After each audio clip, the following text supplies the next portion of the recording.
So, alright, so a lot of parts of this book are kind of based off loosely, some things that happened, where I grew up, in the town where I'm from, down in New Jersey. And, the town where I'm from is right by Seaside, where that, reality TV show, Jersey Shore, is. And so there's the boardwalk, it's the suburbs, lots of developments, little 2-lane roads. It's not quite industrial slum New Jersey that you might know from The Sopranos or something. It's more like the suburbs of everywhere else, but it's right on the ocean. So I want to tell you about a bunch of car crashes I got in. I used to drive a heavy-duty F-250 pickup truck. That's what the book's named after. F-250 is a pickup, if you don't know. I had a 1990 F-250. It was blue. It had 92,000 miles. It had loose, ineffective brakes. Back then I was always getting into crashes, into people, places, things, whatever was around. The truck was too heavy, I was weighed down, and the springs sagged. The hills where I lived were too steep, and the roads were too slick. I couldn't control the truck. The first time I crashed, it was into a woman on Route 9 in front of a gas station. The glove box flew open. Natalie's abandoned lipstick and mascara spilled on the floor. So did a mixtape she'd made me with songs I used to love but couldn't play anymore. The woman I'd rear-ended was at a red light in a minivan with personalized plates that read Cat Lover. It was 8 a.m. The world was diabolical with black ice. My brakes, as usual, did nothing. The impact jarred the woman in the minivan 3 feet into the intersection. I jumped out of my truck to see if she was okay, and her response was she cranked down her window and pegged me in the chest with a large styrofoam cup of coffee. "Fuck off," she said. I backed away, sticky with sugar, and she dialed the police on a tiny flip phone. In the cab of the truck, I spit on my palms. The police showed up, but I knew the one cop. It was this guy Jay who I'd gone to high school with. But he had a funny mustache now, like cops have sometimes. And I said, "Did they make you grow that for the job?" "Ah, shit, look at that. Why are you all wet?"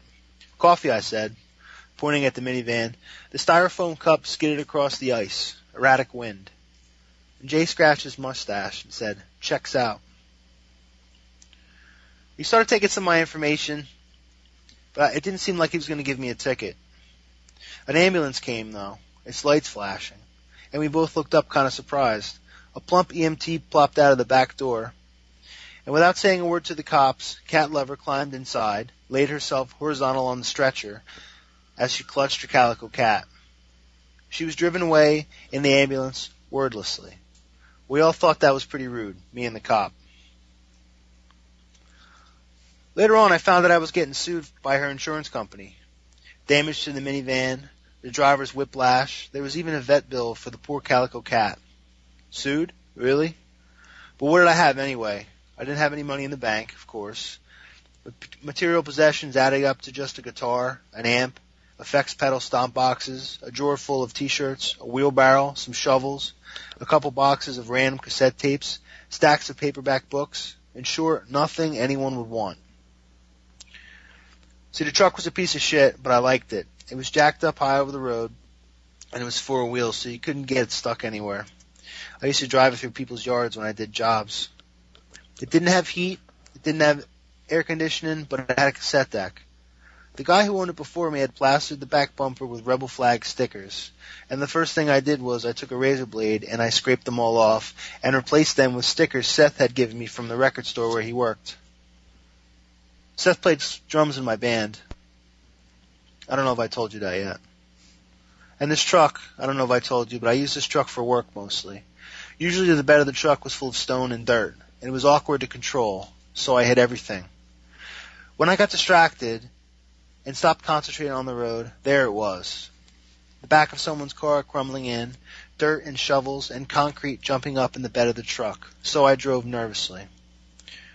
A few weeks after I moved back into Lagoon House with Farrell with his bloody ripped open face and Seth, and barely 2 months of living back in New Jersey following my near escape across the country in California, I was cruising in my truck towards the Atlantic Ocean.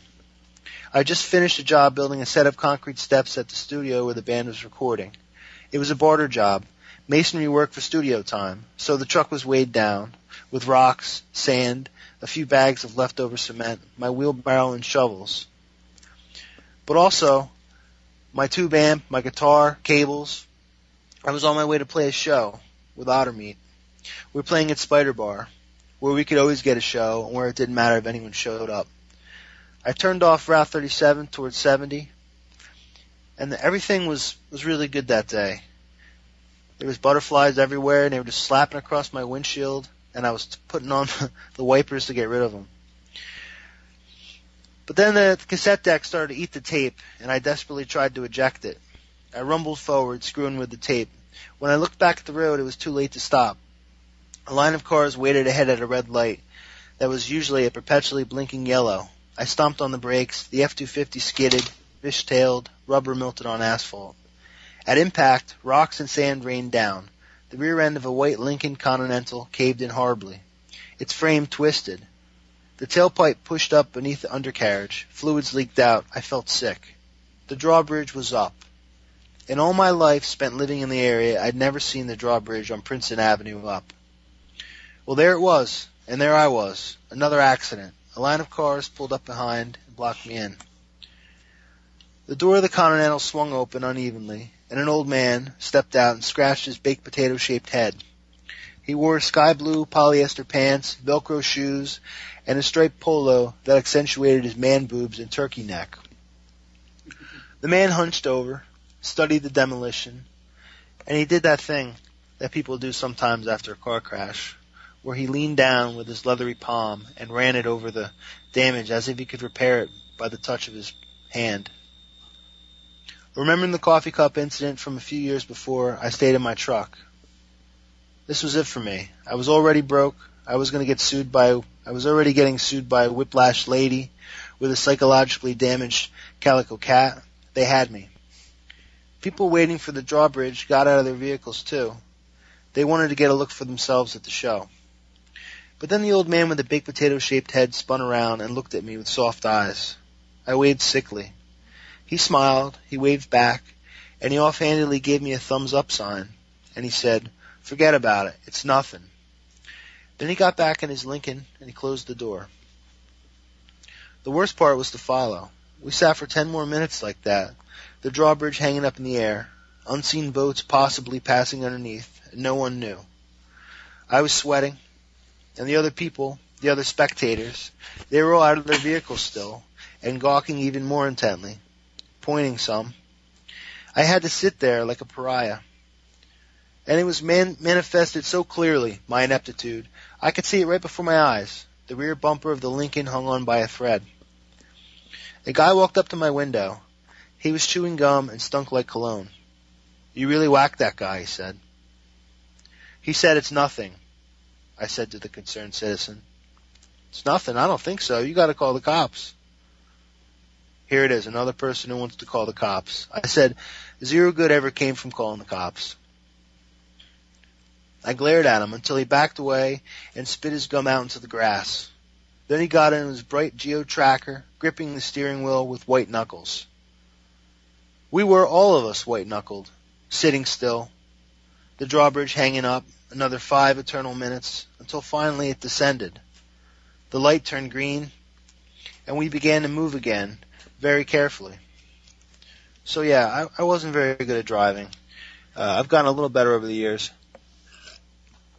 It was mostly the truck. I got a car now, and I zip around, and I haven't been in too many crashes that are my own fault.